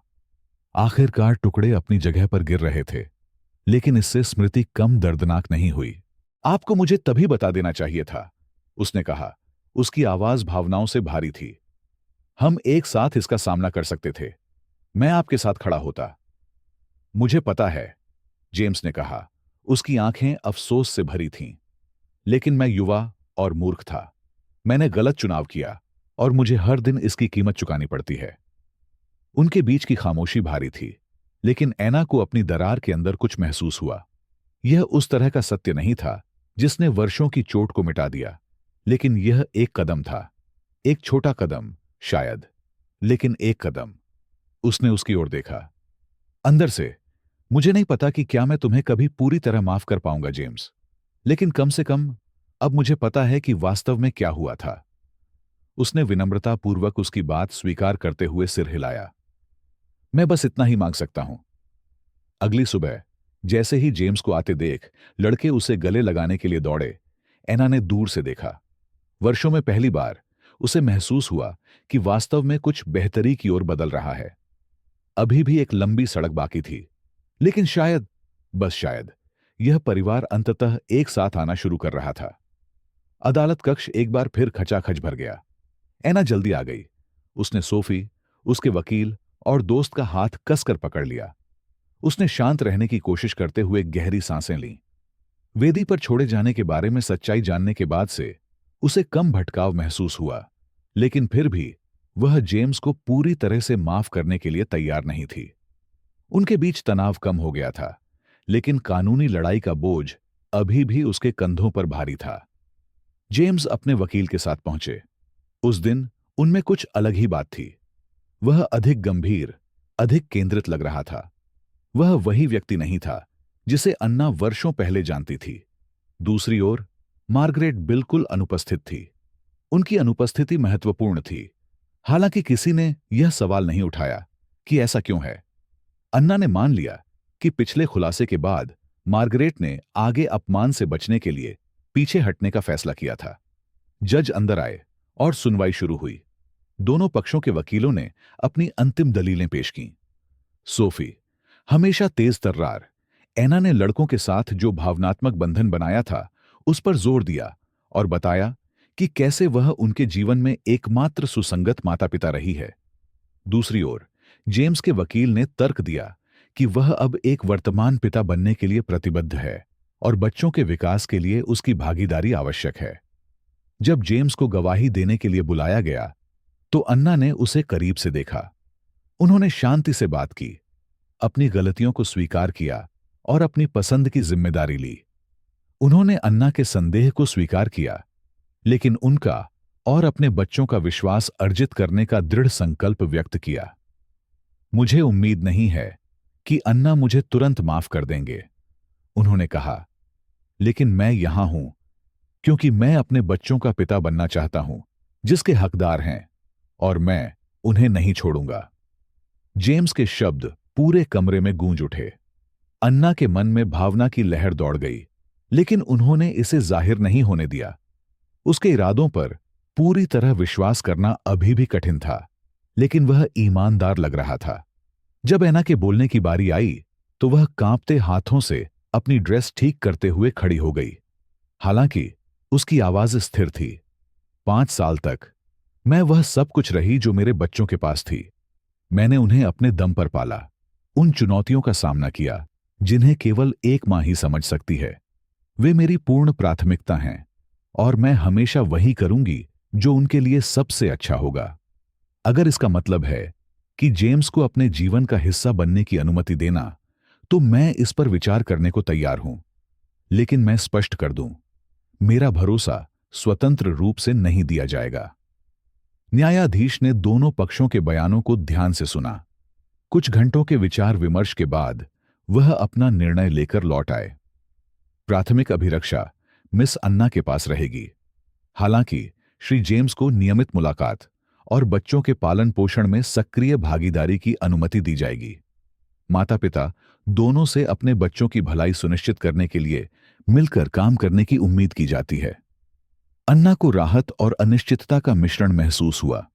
यह सबसे संतुलित निर्णय था, लेकिन उसे अब भी चिंता थी कि दीर्घावधि में इसका क्या मतलब होगा।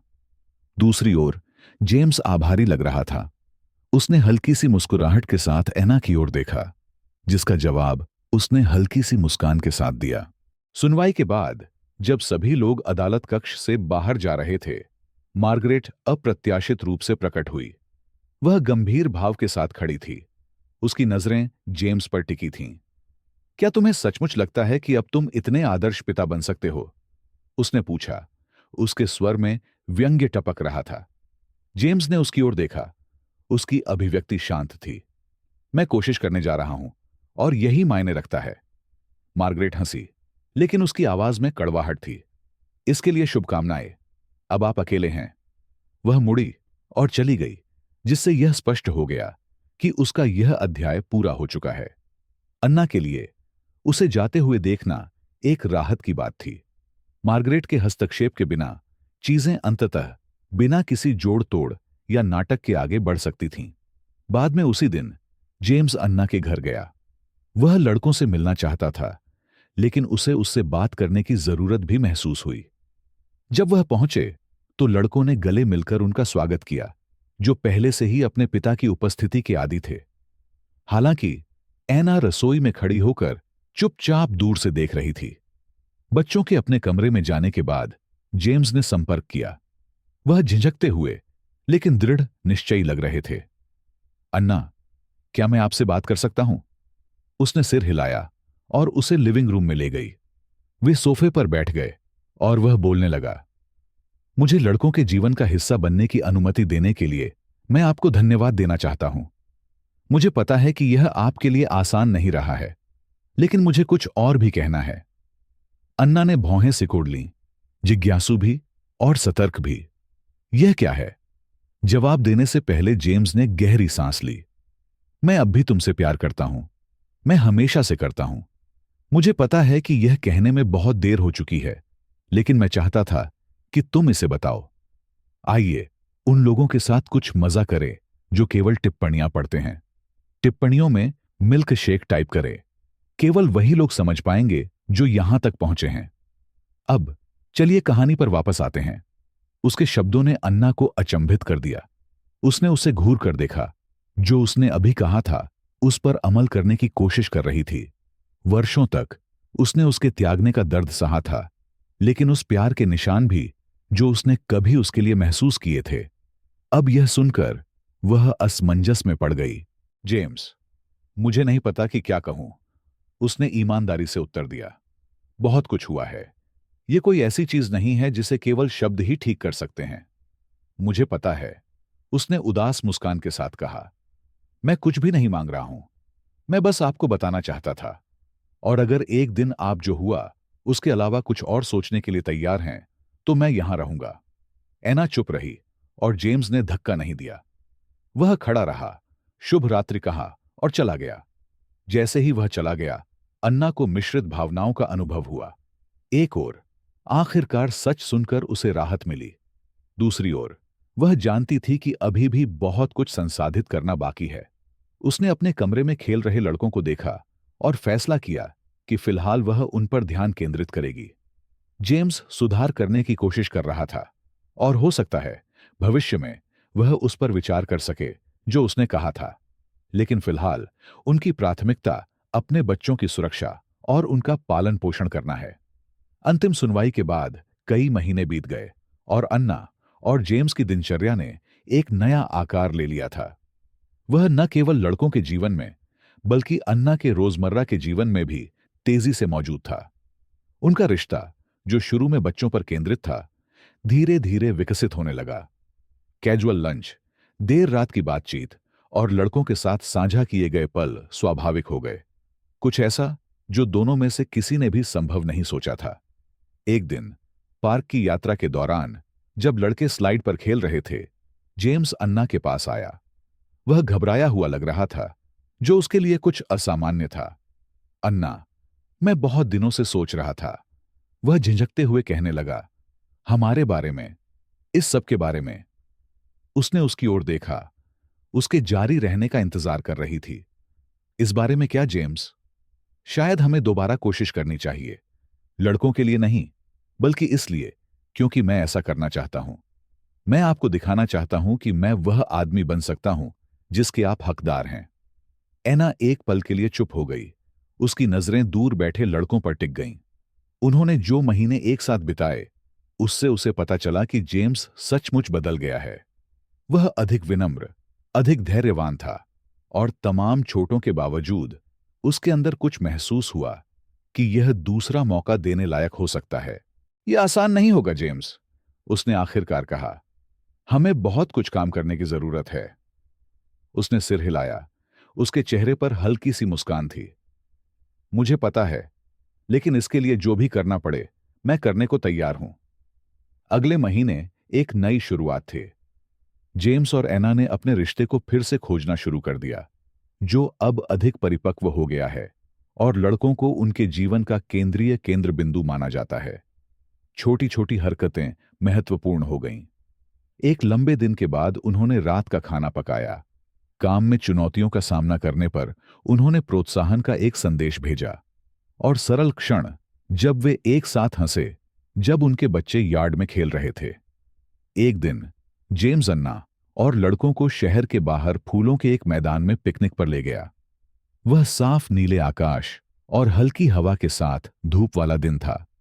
जैसे ही लड़के फूलों के बीच से भागे, जेम्स ने एना को अपने साथ चलने के लिए कहा। उसके हाथ में कुछ था, लेकिन उसने इसे गुप्त रखा। जब वे मैदान के मनमोहक दृश्य वाले एकांत स्थान पर पहुंचे, तो जेम्स रुक गया और उसकी आंखों में देखने लगा। अन्ना, आप ही वह व्यक्ति हैं जिसने मुझे दिखाया कि सच्चा प्यार वास्तव में क्या होता है, न केवल मेरे लिए बल्कि हमारे बच्चों के लिए। आप ही वह कारण हैं जिससे मैं एक बेहतर इंसान, एक बेहतर पिता बनना चाहता हूं। मैं चाहता हूं कि यह दूसरा मौका हमेशा के लिए बना रहे। क्या आप मुझसे शादी करेंगी? उन्होंने एक छोटा बक्सा खोला, जिसमें एक साधारण लेकिन सुंदर अंगूठी निकली, जो उनके शब्दों की ईमानदारी को दर्शाती थी। ऐना को महसूस हुआ कि उसकी आंखों में आंसू आ रहे हैं।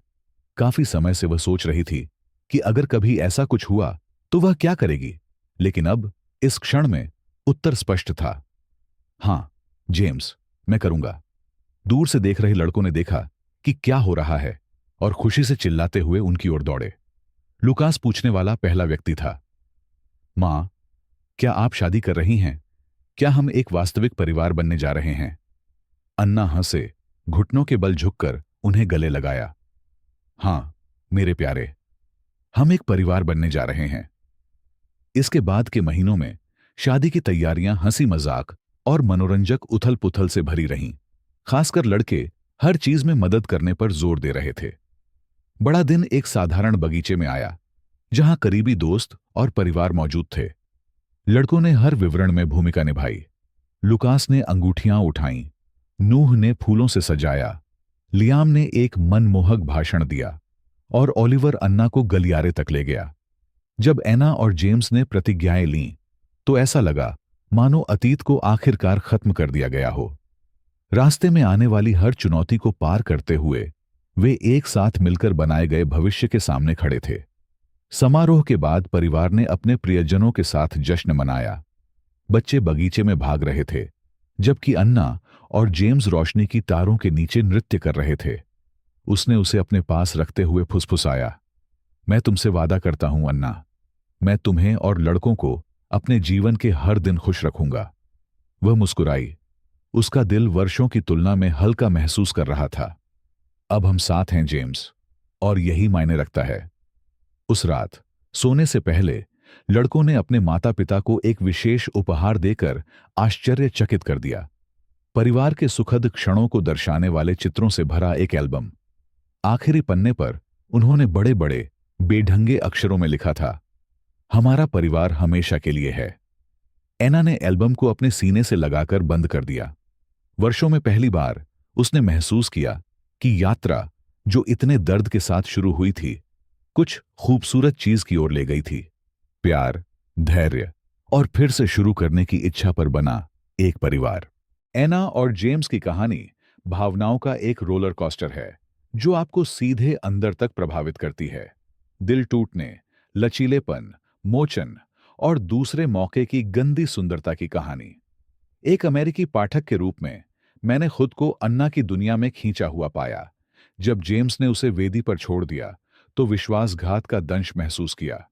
4 लड़कों को अकेले पालने के लिए उसने जो शांत शक्ति जुटाई थी, और जब वह उसके जीवन में फिर से आया, तो क्रोध और आशा का जटिल मिश्रण महसूस किया।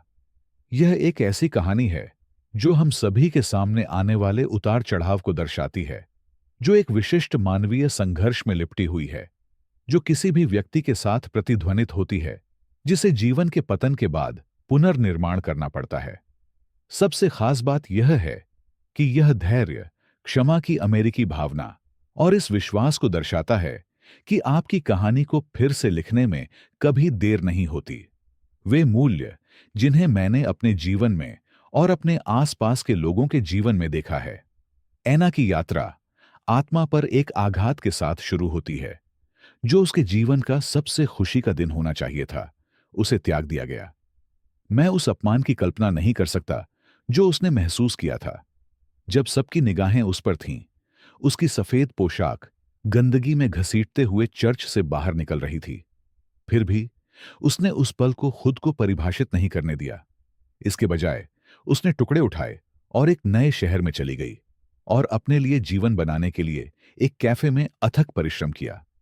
जब उसे पता चला कि वह 4 बच्चों के साथ गर्भवती है, तो जोखिम और भी बढ़ गया, लेकिन उसके संकल्प में भी बदलाव आया। अमेरिकी इस प्रकार की दृढ़ता का जश्न मनाते हैं। एकल माताओं के बारे में सोचें जो कई नौकरियां कर रही हैं, या दलित एथलीटों के बारे में सोचें जो बाधाओं को चुनौती देते हैं। अन्ना कोई महानायक नहीं है, वह सिर्फ एक महिला है जिसने हार मानने से इनकार कर दिया, और यही बात उसे इतना भरोसेमंद बनाती है। उनकी कहानी मुझे मेरी चाची की याद दिलाती है, जिन्होंने एक अव्यवस्थित तलाक के बाद 3 बच्चों को अकेले पाला, बहुत कुछ सहते हुए, लेकिन अपनी मुस्कान कभी नहीं खोई। यह एक अनुस्मारक है कि ताकत जोरदार या आकर्षक नहीं है, यह शांत, रोजमर्रा के विकल्पों में चलते रहने में है। दूसरी ओर, जेम्स उस व्यक्ति के रूप में शुरुआत करता है जिससे आप नफरत करना चाहते हैं। वह करोड़पति है जो अपनी मंगेतर को इसलिए मना कर देता है क्योंकि उसकी मां उसके लिए बाधाएं खड़ी करती है और अन्ना को खुद की देखभाल करने के लिए छोड़ देती है। उनकी प्रारंभिक कायरता निराशाजनक है, लेकिन यह मानवीय भी है। किसने दबाव में मूर्खतापूर्ण विकल्प नहीं चुना है? दिलचस्प बात यह है कि वह कैसे विकसित होता है। 5 साल बाद एना को अपने लड़कों के साथ देखकर उसके अंदर एक बदलाव आ गया। वह सिर्फ एक भूमिका की मांग नहीं करता, वह इसके लिए लड़ता है, पहले अदालतों के माध्यम से और फिर लगातार प्रयास के माध्यम से। वह बदलाव भागने से लेकर दिखावे तक एक मूल अमेरिकी मूल्य की बात करता है, मुक्ति।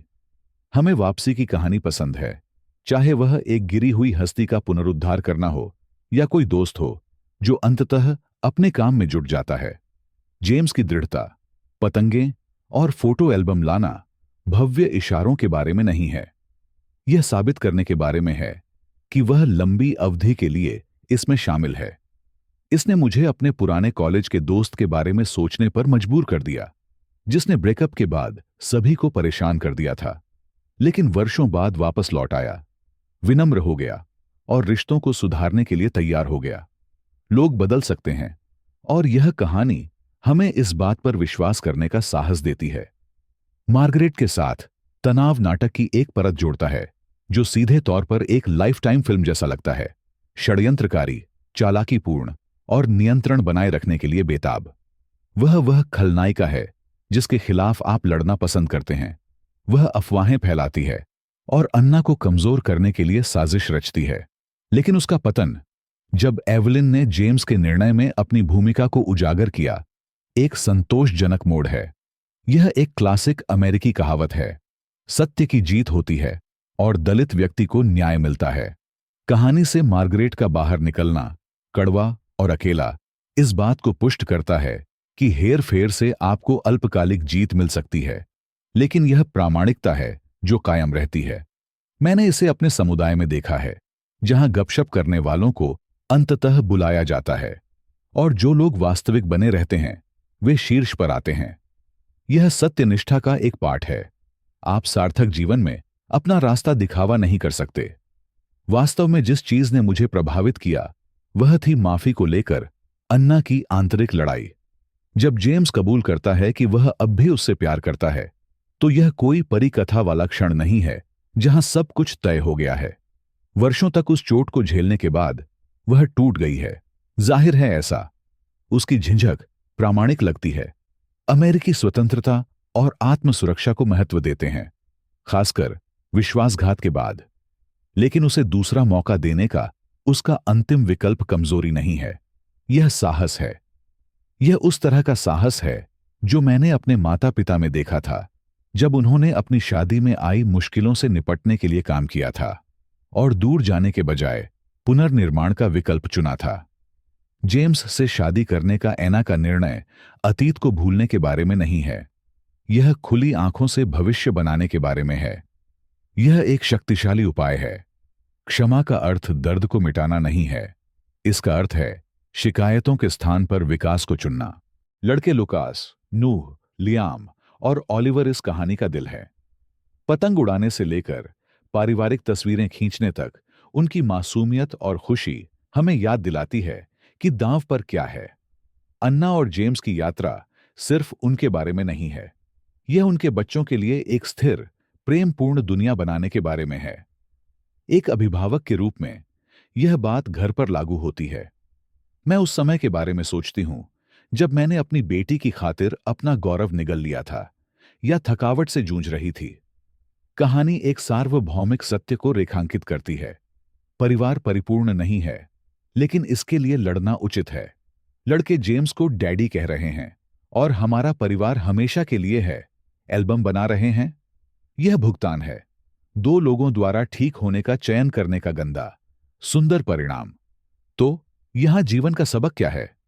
मेरे लिए यह लचीलेपन, मुक्ति और दिखाने की शक्ति के बारे में है। अन्ना हमें सिखाते हैं कि आप धैर्य और शालीनता के साथ चट्टान से ऊपर उठ सकते हैं। कोई बहाना नहीं, बस कार्रवाई। जेम्स दर्शाता है कि अपनी गलतियों को स्वीकार करने और सुधार करने में कभी देर नहीं होती, लेकिन इसके लिए शब्दों की नहीं, बल्कि काम की जरूरत होती है। साथ में वे साबित करते हैं कि क्षमा एक विकल्प है, भावना नहीं, और जब प्यार और परिवार दांव पर लगें, तो यह इसके लायक है। अपने जीवन में मैंने इसे पुरानी शिकायतों को दूर करके लागू किया है, जैसे कि उस कॉलेज के दोस्त के साथ, और अब जो मायने रखता है उस पर ध्यान केंद्रित किया है। मैंने दिखावा करते रहना भी सीख लिया है, चाहे वह मेरे बच्चे के फुटबॉल खेल के लिए हो या मेरे जीवन साथी के साथ कठिन बातचीत के लिए। अमेरिकी कड़ी मेहनत और दूसरे मौके को महत्व देते हैं, और यह कहानी दोनों का प्रतीक है। व्यावहारिक रूप से मैं कहूंगा, जो टूटा हुआ है उसे दोबारा बनाने में घमंड या डर को बाधा न बनने दें। यदि आपने किसी को चोट पहुंचाई है तो इसे स्वीकार करें और इसे ठीक करने का प्रयास करें, जैसे जेम्स ने उन छोटे लगातार कार्यों के साथ किया था। यदि आप आहत हुए हैं तो अन्ना की तरह अपने आप को समय दें, लेकिन संभावना के लिए दरवाजा बंद न करें। लोग आपको आश्चर्यचकित कर सकते हैं, और यदि आप अराजकता के बीच में हैं तो क्यों पर ध्यान केंद्रित करें। अन्ना के लिए ये उसके लड़के थे, आपके लिए ये आपके अपने सपने या प्रियजन हो सकते हैं। कल में अटके रहने के लिए जीवन बहुत छोटा है। यह कहानी सिर्फ मनोरंजन नहीं है, यह एक दर्पण है। यह हमें अपनी पसंद, विकास की अपनी क्षमता पर गौर करने के लिए कहता है। मैं इसे 10 में से 8 की ठोस रेटिंग दूंगा। परफेक्ट नहीं, लेकिन वास्तविक, कच्चा और सवारी के लायक। यह एक अनुस्मारक है कि सुखद अंत नहीं दिया जाता। वे एक समय में एक जिद्दी, आशापूर्ण कदम उठाते हैं। अन्ना और जेम्स की अविश्वसनीय यात्रा के दौरान हमारे साथ बने रहने के लिए धन्यवाद। यदि इस कहानी ने आपको प्रभावित किया है या आपको दूसरे अवसरों के बारे में 2 बार सोचने पर मजबूर किया है, तो लाइक बटन दबाएं और इसे अपने दोस्तों के साथ साझा करें। सदस्यता लेना और घंटी बजाना न भूलें, ताकि आप हमारी अगली भावनात्मक यात्रा को कभी न चूकें। नीचे एक टिप्पणी छोड़ें। क्या आपको लगता है कि अन्ना ने जेम्स को माफ कर सही फैसला किया है? हमें आपका विचार सुनना अच्छा लगेगा। अगले वीडियो में मिलते हैं। अद्भुत बने रहें।